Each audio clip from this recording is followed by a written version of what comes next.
안녕하세요. 방콕에서 부동산 에이전시 운영 중인 공아저씨입니다. 먼저 건설사에서 집이 완성됐다고 잔금 보내라고 메일을 여러분들에게 보내게 됩니다. 그러면 그냥 잔금 보내고 덜컥 소유권 이전하시면 된다고 했습니까? 안 된다고 했습니까? 그러면 망하는 겁니다. 그래서 저희 고객들은 아시겠지만 건설사에서 잔금 보내라는 메일 무시하고 기다리다가 제가 집 완성됐다고 통보 드리고 나면 집 검사하고 잔금 넣고 소유권을 이전하기까지 과정이 생기죠. 이 과정이 보통 한 달 반에서 2달 정도 걸리게 됩니다. 자, 소유권 이전은 건설사마다 다릅니다만 태국에 와서 서류에 사인을 하게 되면 짠옷이 나오는 데는 빠르면 일주일에서 늦으면 2주 정도 걸립니다. 이게 왜 중요하냐면 소유권이 이전되기 전에는 내 소유의 집이 아니기 때문에 어떠한 인테리어 작업도 할 수가 없겠죠. 그래서 이제 그 과정을 거쳐서 소유권 이전을 받게 되면 이제부터는 인테리어를 해야 되겠죠. 먼저 가격대에 따라서 인테리어를 해야 하는 수준이 다릅니다. 간단하게 비싼 콘도일수록 인테리어 비용도 많이 든다고 보시면 됩니다.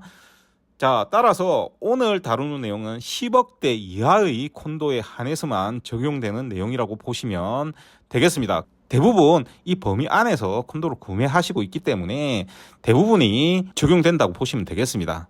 먼저 외부 인테리어 업체는 비용이 엄청나게 많이 들어갈 수가 있습니다. 콘도가 완성되고 소유권 이전이 많이 일어나는 시기에는 관리 사무실 앞에 찌라시라든지 또는 관리회사 어플리케이션에 들어가 보시면 인테리어 업체를 소개해 놓은 경우가 많습니다. 이런 인테리어 업체에서 인테리어를 하면 퀄리티는 떨어지고 가격은 비싸게 인테리어를 하게 될 확률이 높아지는 겁니다.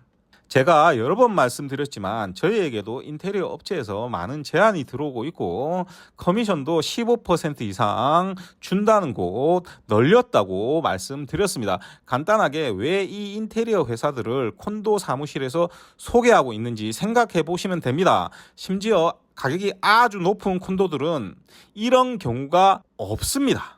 그런데 미드레인지 이하급 콘도에서는 아예 인테리어 업체가 로비에서 영업을 하는 경우도 심심치 않게 있는 걸 볼 수가 있으실 겁니다. 어떻게 로비에서 특정 업체가 영업 활동을 할 수 있냐는 겁니다. 예를 들어서 태국은 1년에 한 번 에어컨 청소를 해야 하는데 여러분들 업체를 알 수가 없지 않습니까? 그래서 관리 회사의 어플에서 광고된 에어컨 청소 회사를 부르게 되면 비싼 것은 둘째 치고요. 갈아야 할 필요가 없는 냉매를 갈아버리는 경우도 허다하게 됩니다. 이런 식인 거죠. 그러니 여러분의 에이전트가 특정한 인테리어 사무실을 소개해주면 의심을 하셔야 되는데 문제는 태국에 거주하시지 않은 분의 임대 투자인 경우에는 본인이 아는 것은 없고 컨트롤도 안 되지 않습니까? 그러면 그냥 돈만 주면 다 해준다라고 하니까 좋네, 고맙다 하고 그냥 해버리게 되는 겁니다.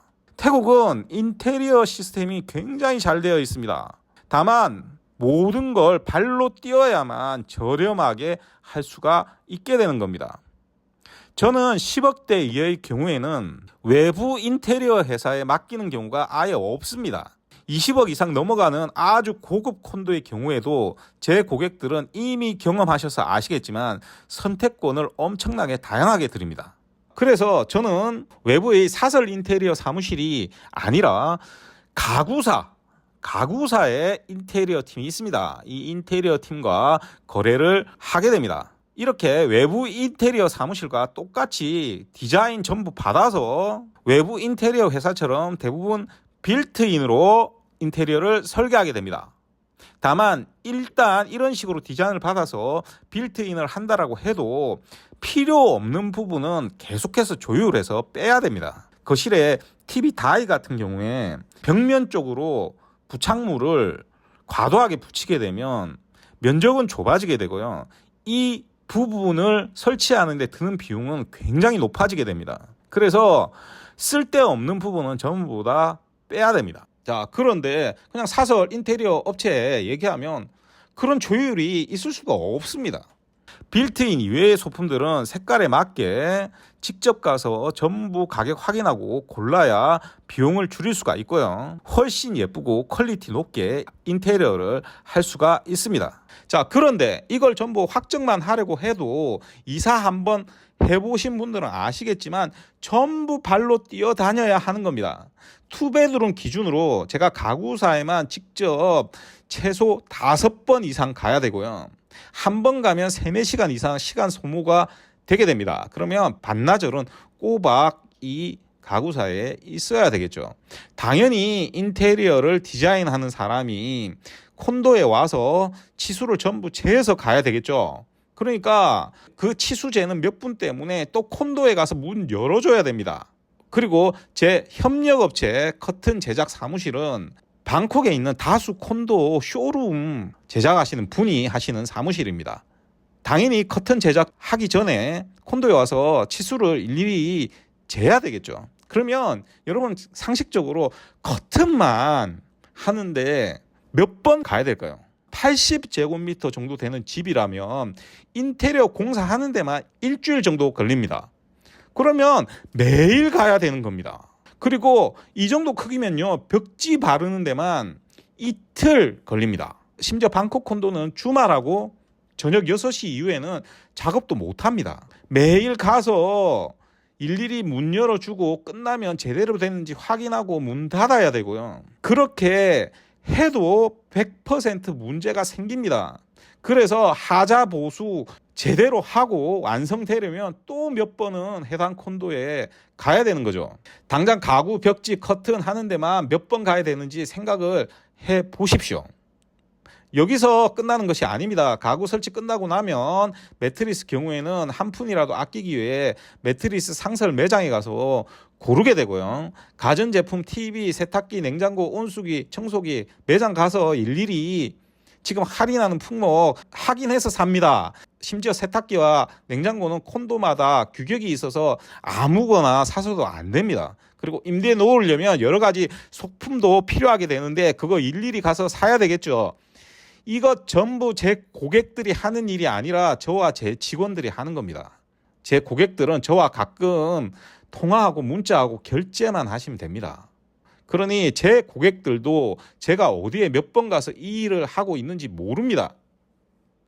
자, 이걸로 끝나는 것이 아니죠. 관리에는 유지 보수도 들어가게 됩니다. 집도 인테리어 하자가 있으면 하자 보수해야 되겠죠. 만약에 이미 임대가 되어서 임차인이 들어와 있는데 뭔가를 요구하게 되면 중간에서 누군가가 철회해 주지 않으면 아무런 컨트롤이 되지 않게 됩니다.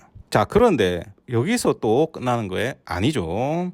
임차인 찾아서 임대를 놔줘야 되죠. 제가 왜 어지간하면 7만 바트 이하는 임대 거래를 잘 하지 않고 7만 바트 이하는 콘도를 딱 하나 찾아오면 찾아준다고 해놓았느냐 하면 제가 임대를 놓을 때 제 고객의 콘도 임대료가 3만 바트 이하인 경우에는 단 1바트도 제가 가져가지 않습니다. 3만 바트 이하는 저와 협력되어 있는 에이전시들이 전부 가져가게 됩니다. 즉 협력 에이전시가 전부 가져가게 되는 겁니다.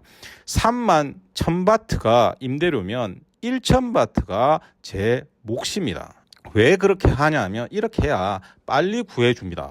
왜 그러냐면 저는 제 고객들도 아시겠지만 아무에게나 제 고객 콘도에 임대를 주지 않습니다. 제 고객 콘도에 한국인이 임대받고 계신 분은 딱 한 분밖에 안 계십니다. 그리고 중국인 한 명도 없고요. 남부 유럽인도 한 명도 없습니다. 직업 불분명하고 이런 사람들 절대 임대 안 줍니다. 그렇기 때문에 임대료가 낮은 경우에 제가 임대료를 포기하고 좋은 임차인 구해달라는 걸로 퉁치는 겁니다. 그리고 여러분들 부동산 사이트에 집 올려놓죠. 저도 이거 다 올려놓습니다. 이거 전부 제가 비용 내서 올리는 거지 제 고객들에게 돈 한 푼도 안 받고 제가 부동산 사이트에 집을 올리는 겁니다. 왜 그렇게 하냐면 이거 해서 연락 와서 임대 줄만한 사람 거의 없습니다. 대부분 관광객들 굉장히 연락 많이 옵니다. 그런데 왜 해놓고 있냐? 이걸로 에이전트들이 연락 오는 경우가 많습니다. 그러면 협력 에이전트가 더 쌓이겠죠. 그러면 문제는 뭐냐? 이 임대를 놓는 과정에서도 몇 번을 해당 콘도에 가야 되는지 한번 생각해 보십시오. 그런데 제 고객들은 소유권 이전을 위해 사인을 하러 오는 날, 그리고 짠옷 받고 은행 계좌 만드는 날 이틀 3일 정도 빼고는 안 오셔도 됩니다.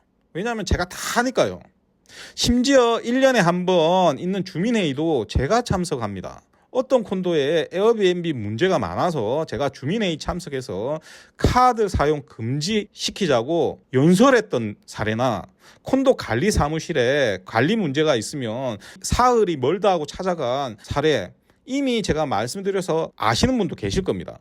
보통 임대 투자용으로 콘도를 사도 사람이 임대 놓기 전에 한번 써보고 싶잖아요. 그런데 고객들이 항상 시간이 정확하게 있는 게 아니잖아요. 모든 준비가 끝나고 나서 오면 좋지만, 예를 들어서 인테리어가 다 완성되지 않은 시기에 오시면요, 그 시간에 맞춰서 공사 미뤄야 되고요, 또 그 시간에 맞춰서 최소한 지낼 수 있게 준비를 해놔야 되는 겁니다. 그 준비도 제가 합니다. 그러니 취득까지의 과정도 복잡하지만 관리는 정말 손이 많이 가게 되는 작업입니다.